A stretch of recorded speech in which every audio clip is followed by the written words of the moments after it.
संगम युग बधाइयों का युग है। हम बधाइयां देते और लेते चले।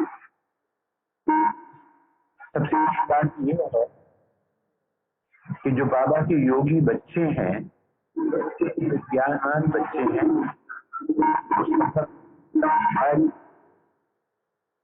क्योंकि वे जानते हैं कि संगम युग से बढ़कर समय और कोई दूसरा नहीं हो सकता है। जब पूरा ही ब्राह्मण जीवन का, योगी जीवन का, तपस्वी जीवन का, महान जीवन का आनंद ले सके। और इन्हीं दिनों में जबकि सारे विश्व में भय है, अशांति है, चिंता है, पूरा संसार जो है एकदम क्वारंटाइन हो गया है, इसमें लॉकडाउन हो गया है। ऐसे में मैं समझता हूँ कि हमारे सभी भाई बहनें जो हमको देख रहे हैं और सुन रहे हैं, उन लोगों ने बड़ी अच्छी प्लानिंग किया होगा कि कैसे हम ये लॉकडाउन का समय बहुत अच्छा बना सके और इसका पूरा भरपूर फायदा उठा सके। ऐसा है ना? सबको आनंद आ रहा है, सबको कोई संकट तो नहीं है ना? सबको अच्छा लग रहा है, सब सफल कर रहे हैं। तो आइए आज हम मिलकर बात करते हैं। Thank you. आज हम मिलकर बात करते हैं कि कैसे हम अपने संगम युगी जीवन को, संगम युगी सफल समय को सफल करें और सार्थक करें। आज की विशेष ये टॉपिक है और सबसे पहले आज बाबा के जो महावाक्य हैं उनको थोड़ा दोहरा लिया जाए। आज बाबा कह रहे हैं कि मीठे बच्चे, बाप जो है वो नॉलेजफुल है, उसको जानी जाना हार कहना है, वो उसकी उल्टी महिमा करता है। और बाप तो आते ही है पतितों को पावन बनाने के लिए। बाबा कहते हैं बाप की महिमा के साथ साथ और किसकी सबसे ज्यादा महिमा है और कैसे? बाप की महिमा के साथ साथ सबसे जास्ती महिमा भारत की है, क्योंकि भारत अविनाशी खंड है, भारत ही स्वर्ग बनता है। और बाप ने भारतवासियों को ही धनवान बनाया है, सुखी बनाया है, पवित्र बनाया है। और दूसरी सबसे बड़ी महिमा है गीता की महिमा अपरंपार, क्योंकि गीता जो है सर्वशास्त्र शिरोमणि श्रीमद् भगवत गीता है। और तीसरी महिमा आप ज्ञान चैतन्य ज्ञान गंगाओं की है, क्योंकि आप ज्ञान सागर से डायरेक्ट निकली हो। तो हमारी बहनों को बड़ा गर्व होना ही चाहिए और नशा होना चाहिए कि वाह बाबा वाह, आपने हमको क्या से क्या बना दिया, कितना सम्मान दिया। कहाँ बिल्कुल सम्मान नहीं था और कहाँ बिल्कुल सम्मानित बना दिया। और हम सब भाइयों को भी चाहिए कि हम सब भी ज्ञान गंगा बन गए। ऐसा नहीं कि हम ज्ञान गंगा नहीं है, हम सब शिव शक्ति कंबाइंड रूपधारी हैं, शिव बाबा के साथी हैं, शिव बाबा की जटाओं से निकली हुई ज्ञान गंगाएं हैं, हमें सारे विश्व को पावन करने वाली है। तो बाबा आज यही कह रहे हैं, धारणा सार में जो खास बात आई है कि ऊंच पद पाने के लिए जो है श्रीमत पर क्या करना है? ऊंच पद पाने के लिए श्रीमत पर क्या करना है? बाबा को याद करना है और श्रेष्ठ पद पाने का पुरुषार्थ करना है। उसी बाबा ने कहा है कि माशूक बन सच्चा सच्चा आशिक बन, एक माशूक बाप को याद करना है और जितना हो सके याद का चार्ट बढ़ाना है। ऊंच पद पाने के लिए श्रीमत पर अच्छे अच्छे मैनर्स धारण करने हैं। हम सबके जीवन में, विशेष करके ब्राह्मणों के जीवन में मैनर्स का बहुत महत्व है। हम सब देवता बनने वाले हैं, इसलिए सारे संसार के लिए आदर्श है। हमें चाहिए कि हम सब अपने संकल्प, बोल और कर्म के ऊपर बड़े मर्यादित रूप से हमको सबको चलना है। तो आज बाबा यही विशेष इशारा दे रहे हैं कि श्रीमत पर ऊंच पद पाने के लिए अच्छे मैनर्स और याद का चार्ट बढ़ाते जाए। पिछली बार भी मैंने आपको निरंतर याद करने की कुछ युक्तियां बताई थी। आशा और विश्वास है कि आप सबने उनको बड़े ध्यान से सुना होगा, और सुना ही नहीं होगा, उसको गुना भी होगा और व्यवहार में लाया भी होगा, प्रैक्टिस भी किया होगा और आनंद भी आया होगा, जिसमें किस तरह से हम पांचों स्वरूपों का अभ्यास कर लें, किस तरह से चलते फिरते बाबा को याद करने की कोशिश करें, कैसे बाबा की छत्र छाया के नीचे बैठ के बाबा के स्नेह में चलने का, उनके प्यार में चलने का अनुभव करें। ये सब तमाम युक्तियां बताई थी आपको। आज मैं आपको विशेष ये जो टाइम मिला है इसको सफल कैसे करें, उसके लिए 10 पॉइंट कम से कम हम स्वयं भी निष्कर्ष निकालें और चिंतन करें कि ये जो लॉकडाउन का जो समय है इसको अपने जीवन का सर्वश्रेष्ठ, सर्वोत्तम, सर्वोत्कृष्ट और महान बन, इतना आनंद से भर जाए कि ये बाबा ने हम सबको खास विशेष समय दिया है। और हो भी क्यों नहीं, क्योंकि सेवाओं की भाग दौड़ में इतना व्यस्त हो गए थे कि सोचा भी नहीं था कि ऐसा टाइम मिलेगा हमको कि हम एकदम अंतर्मुखी हो जाएंगे और हमें अपने संगम युग के सर्वश्रेष्ठ समय का सदुपयोग करने का मौका मिलेगा। कभी सोचा नहीं था। तो इसके 10 पॉइंट कम से कम निकाल लें। मैंने तो 20-25 पॉइंट निकाली हैं, उनमें से कुछ पॉइंट्स आपके आगे रखता हूं। करेंगे ना आप सब? क्योंकि बहुत अच्छा समय है, आप भी चिंतन कीजिएगा और कम से कम 10 पॉइंट जरूर निकालें। हमारी बात सुन रहे हैं सब कोई? ठीक है ना? ठीक है ना? ओके। पहली बात, थैंक यू दीदी। पहली बात मिला है हम सबको एकांत और अंतर्मुखता का। इससे अधिक एकांत और नहीं मिल सकता था। सेवाओं की भाग दौड़ से निकल करके एक के अंत में आने का जो समय मिला है वो अच्छा मिला है। तो पहला तो है एकांत और अंतर्मुखता। दूसरा मिला है स्वाध्ययन का और मनन चिंतन करने का। तीसरा समय मिला है स्वच्छता का और पवित्रता का। चौथा जो मिला है वो योग बल जमा करने का। और पांचवा जो मिला है वो मनसा सेवा और सकाश देने की सेवा करने का। और छठा जो मिला है वो मिला है स्वास्थ्य दर्शन, व्यायाम और विश्राम करने का। क्योंकि सेवाओं के भाव दौड़ में हम अपने स्वास्थ्य को ठीक नहीं रख पाते थे, इस तरफ ध्यान नहीं जाता था। अब ध्यान जाना चाहिए, क्योंकि इस संगम युग में ये शरीर बड़ा वैल्यूबल है, ये हमारा नहीं है। अगर हमारा होता तो हम कैसे भी इसको चला लेते, लेकिन ये बाबा की अमानत है। हमने बाबा को सौंपा और बाबा ने हमको कहा चलो ठीक है, शरीर मेरा हो गया, लेकिन मैं आपको देता हूं, इसको संभाल के रखना, संभाल करना।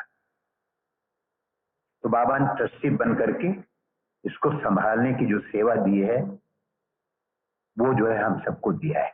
तो हम स्वास्थ्य दर्शन करें, हमारे स्वास्थ्य को क्या चाहिए, जरूरी है, इस शरीर को क्या चाहिए। एक बार की बात बताता हूं लगे हाथ, कि आज से 25 साल पहले मेरी तबीयत खराब हो गई थी। सेवाओं की भाग दौड़ में न खाने का न सोने का ध्यान नहीं देते थे। जो मिलता था बाद में वो खाते थे, देरी से खाते थे, जो बचा खुचा होता था वो खा लेते थे। भोजन बनाया करते थे, पहले दादियों भोजन करा के तब भोजन किया करते थे। तो मुझे एसिडिटी हो गई, एसिडिटी बढ़ते बढ़ते अल्सर और ओम शांति भवन में बाबा पार्टियों से मिल लिए थे। दादी के आने की प्रतीक्षा हो रही थी। 2 बजे का 2:30 बजे का समय रहा होगा। बाबा ने बुला लिया। बाबा ने सामने इसे इशारा किया। मोहिनी बहन बैठी थी। हम बैठ गए बाबा के सामने। बाबा ने 10 मिनट तक बात किया। बाबा ने कहा कि कोई हिसाब किताब नहीं, ये कोई कर्म भोग नहीं, ये है नॉलेज की कमी का कारण। जैसे और सबके नॉलेजफुल, वैसे शरीर के भी नॉलेजफुल बन। शरीर को क्या चाहिए, बीमारी क्यों आई, शरीर में क्या कम था, किस चीज की कमी के कारण ये हुआ है, उसको जानो, उसको ध्यान दो, समझो। जब शरीर को समझ लेंगे तो स्वस्थ हो जाएंगे। कोई ज्यादा कोई हिसाब किताब नहीं है गहरा, सब ठीक हो जाएगा। जब से बाबा ने बताया मुझे बहुत अच्छा लगा। तब से हमने विशेष ध्यान दिया और मुझे बहुत अच्छा लगा बाबा से मिलना। वो जो 10 मिनट की मुलाकात थी बाबा ने शरीर के नॉलेजफुल बन, इसकी बात पर ध्यान खिंचाया। तो स्वास्थ्य दर्शन, व्यायाम और विश्राम करने का अच्छा मौका।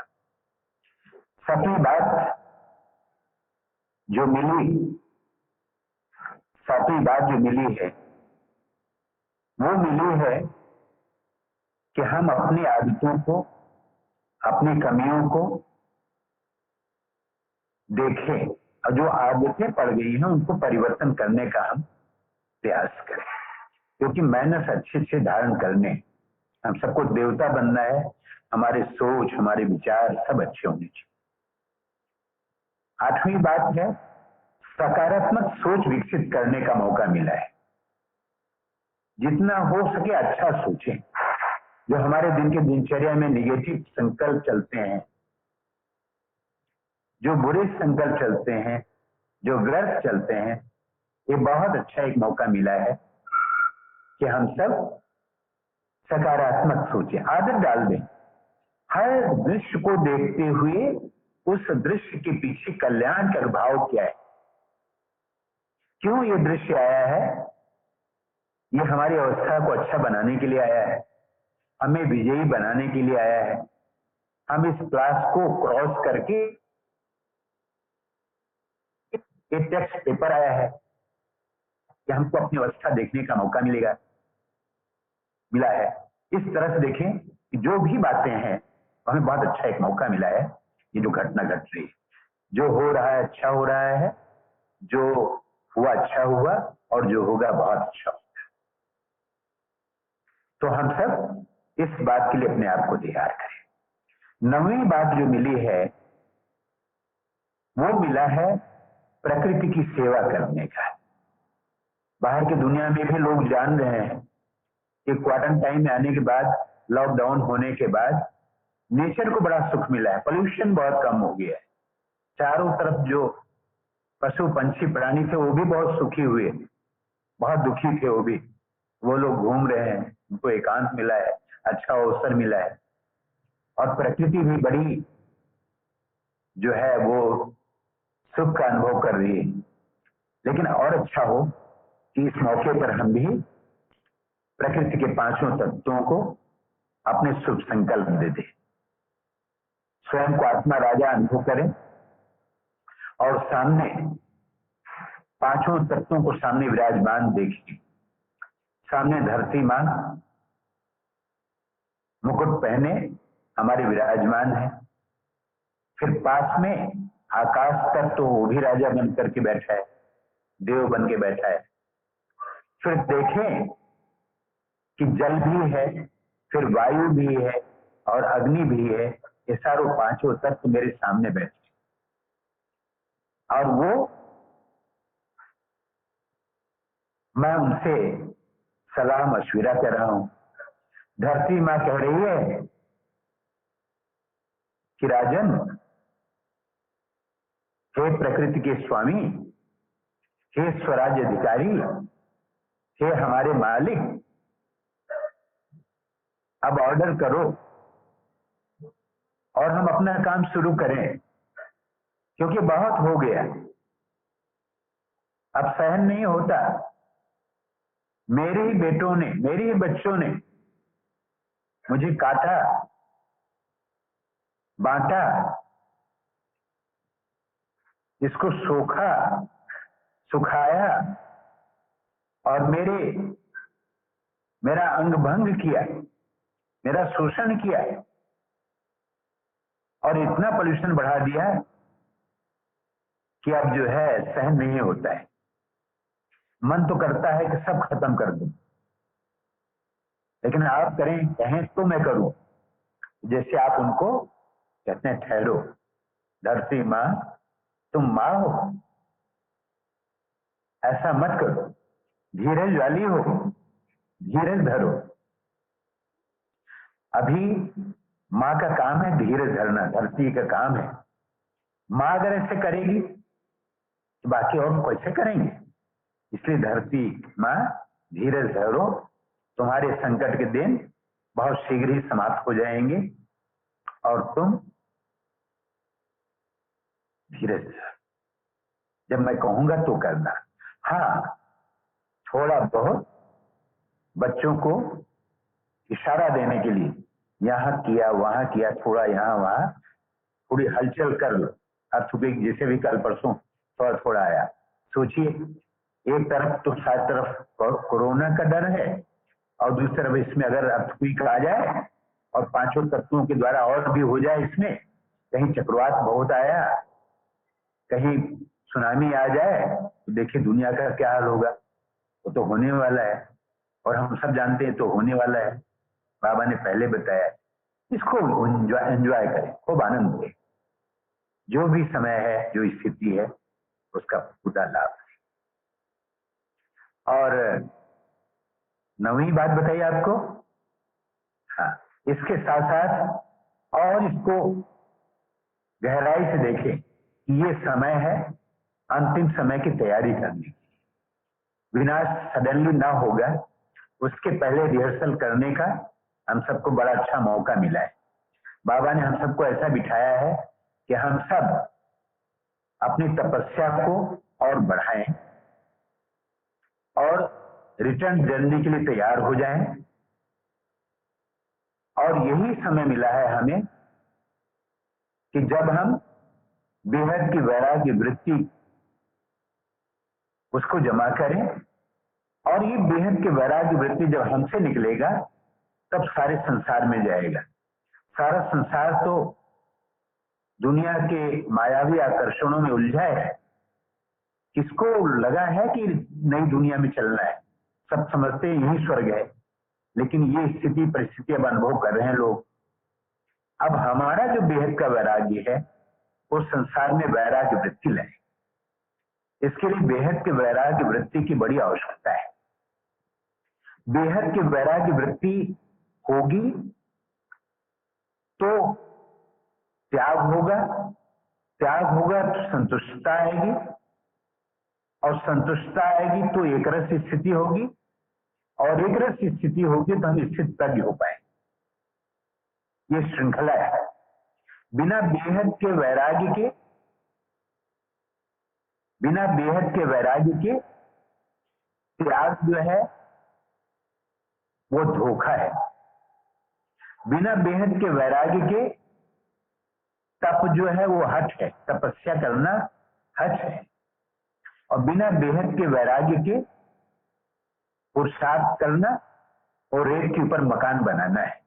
ये तीनों बातें नोट कर, बहुत गहरी बात है। बेहद का वैराग्य नहीं आया और आपने त्याग कर लिया कि बाबा कह रहे हैं अगले साल विनाश हो जाएगा। विनाश ना हुआ, कहते लो हमने तो नौकरी छोड़ दी, मकान बनाया नहीं, बेटी की शादी किया ही नहीं, बच्चे को पढ़ाया ही नहीं, या वो नहीं किया, ये नहीं किया। आपने त्याग तो कर दिया, बेहद का वैराग्य तो आया ही नहीं, तो सडनली धोखा हो जाए। बिना बेहद के वैराग्य के तपस्या में बैठे हैं मन आकर्षणों से मुक्त नहीं है, आंखें तो आपने बंद कर लिया है और अंदर अंदर वो सब चीजें पुराने संस्कार के रूप में, पुरानी दृष्टि वृत्ति, वो सब जो है माया के जो अंश है वो वंश के रूप में बाहर आएंगे।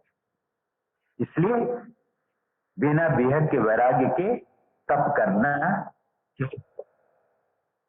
और बिना बेहद के वैराग्य के पुरुषार्थ करना, और रेत के ऊपर मकान है। आज आपने 8 घंटे का योग कर लिया लग करके, बेहद का वैराग्य तो आया नहीं। आज 8 घंटा हो गया, कल देखा तो फिर 0 पर आ गए, या 1 घंटा हुआ 2 घंटा हुआ। हम अच्छी अच्छी स्थितियों का बड़ा अनुभव तो कर लेते हैं, लेकिन उसको एक रस नहीं बना पाते। एक रस बनाने के लिए बेहद का वैराग्य होना बहुत, और बेहद का वैराग्य होगा ज्ञान युक्त शक्तिशाली चिंतन से। जितना हम ज्ञान युक्त होते जाएंगे, शक्तिशाली चिंतन होता जाएगा, और हम इस दुनिया को जीती हुई समझे ही नहीं। बीती सो बीती देखी और दुनिया ना जीती देखी। ये दुनिया है ही नहीं। हम परमधाम में बाबा के साथ बैठ जाएं, मैं और बाबा दूसरा न कोई, और अनुभव करें कि दुनिया है ही नहीं। जिसे दुनिया वाले कहते हैं, हे राम जी संसार बना ही नहीं, हे राम जी संसार बना नहीं है। ठीक है, ठीक है, सब कोई, सब खुश हैं, सब खुश है ना जो हमको देख रहे हैं? बाबू जी ठीक है, सब ठीक है। तो ये अनुभव करते जाएं। क्या अनुभव करते जाएं? कि कैसे हम इस संसार को देख रहे हैं कि संसार जो दिखाई पड़ता है ये रहने वाला ही नहीं है। ये जो आज जो देख रहे हैं दुनिया को, ये दुनिया रहने वाली ही नहीं। ये दृश्य बदलने वाला है। अपने आंखों के सामने समझ, ये भी बदल जाएगा। एक स्लोगन नोट करके रख दें, ये भी बदल जाएगा। एक कहानी है, उसमें यह है, जो भी घटना देखो उसमें घबराओ नहीं। ये अनुभव करें कि ये भी बदल जाएगा, ये भी बदल जाएगा, ये भी नहीं रहेगा हमेशा। हमारे इस दृष्टि से बेहद का वैराग्य है, तो हम सब बेहद के वैरागी बने। रिटर्न जर्नी है, घर चलना है, तो हम अपने आप को तैयार करें। अब घर चलने की बेला आई। तो ये मैंने कुछ पॉइंट्स निकाले, यूं तो और भी ढेर सारा है। बेहद के वैराग्य के साथ आप और चिंतन कर सकते हैं, जिसमें मैंने लिखा है, विपरीत परिस्थितियों में भी स्वस्थिति का निर्माण करना। अपने आप को हम तैयार करें कि परिस्थिति कुछ भी हो, लेकिन हम उसमें भी अपनी स्थिति को बना ले। जैसे कहते हैं, वो पथ क्या पथिक कुशलता क्या, वो पथ क्या पथिक कुशलता क्या, जिस पथ में बिखरे शूल न हो और नाविक की धैर्य परीक्षा क्या, यदि धाराएं प्रतिकूल न हो। नाविक की धैर्य परीक्षा क्या, यदि धाराएं प्रतिकूल न। और मैं कहना चाहूंगा, बन के चिराग आ ही गए हो तो दोस्तों, बन के चिराग आ ही गए हो तो दोस्तों, हवा से लड़ने का अब हौसला। चलो आगे बढ़ो, डरो नहीं, अपनी स्थिति को निर्भय बनाओ। आने वाला दृश्य बड़ा भयानक होगा, लेकिन हमारे लिए नहीं। हम तो मिरुआ मौत मलू का शिकार, जिसे बाबा कहते हैं। ये क्वारंटाइन, ये जो लॉकडाउन का जो समय है, ये बड़ा अच्छा मिला है। हम इसमें देखें, इसमें अनुभव करें कि बड़ा अच्छा मौका मिला है। जैसे दादियों को 14 वर्ष मिले तपस्या के, हम यहाँ 14 वर्ष नहीं, अगर 14 दिन भी हमारे जो मिल रहे हैं, भी बहुत टाइम मिल रहा है। हम आज से 14 दिन का एक चार्ट बना लें कि 14 दिन में हमें क्या क्या करना है। जो भाई बहनें हमको सुन रहे हैं वो जरूर अपना चार्ट बनाए, केवल 14 दिन का बना लें। क्योंकि 14 दिन का मिला भी है लॉकडाउन का टाइम।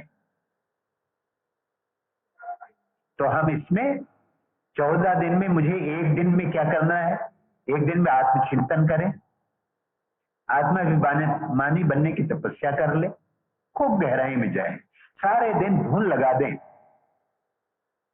कि मुझे आत्मिक दृष्टि में, आत्मिक स्मृति में, आत्मिक स्थिति में रहना है। मैं आत्मा यहां बैठा हूं, यहां देखें अपने आप, फिर देखें कि मैं आत्मा बाहर निकल रही हूं शरीर लेकर के, सूक्ष्म शरीर लेकर के, और ऊपर से मैं देख रही हूं अपने आप। फिर मैं आत्मा जा रही हूं शरीर से बहुत दूर, संसार से बहुत दूर, ऊपर ऊपर जा रही हूं, सूक्ष्म वतन में गए, सूक्ष्म वतन में सूक्ष्म शरीर छोड़ा, फिर परमधाम में गए, फिर परमधाम से आ रही हूं सूक्ष्म शरीर लेकर के स्थूल शरीर में, फिर गई, फिर आई। आना और जाना, ये अभ्यास करें, ये बहुत अच्छा अभ्यास होगा। आप इसको अभ्यास करेंगे, आपको बड़ा अच्छा लगेगा। तो 14 दिन के लिए आप एक चार्ट बना लें, अपने ढंग से कर लें, पांचों स्वरूपों के अभ्यास का कर लें, निरंतर याद करने कर लें। एक दिन आकारी याद करें, एक दिन साकारी याद कर लें, एक दिन निराकारी याद कर, एक दिन फरिश्ता स्थिति को बना लें, एक दिन को प्रसन्नता दिवस बना लें। क्या सारे दिन मुझे इतना प्रसन्न रहना है कि प्रसन्नता के अलावा कोई ख्याल ना हो, मैं सारा दिन इतना मुस्कुराऊं कि हमें मुस्कुराने की आदत पड़ जाए, हमें हमेशा प्रसन्नचित्त रहने की आदत पड़ जाए।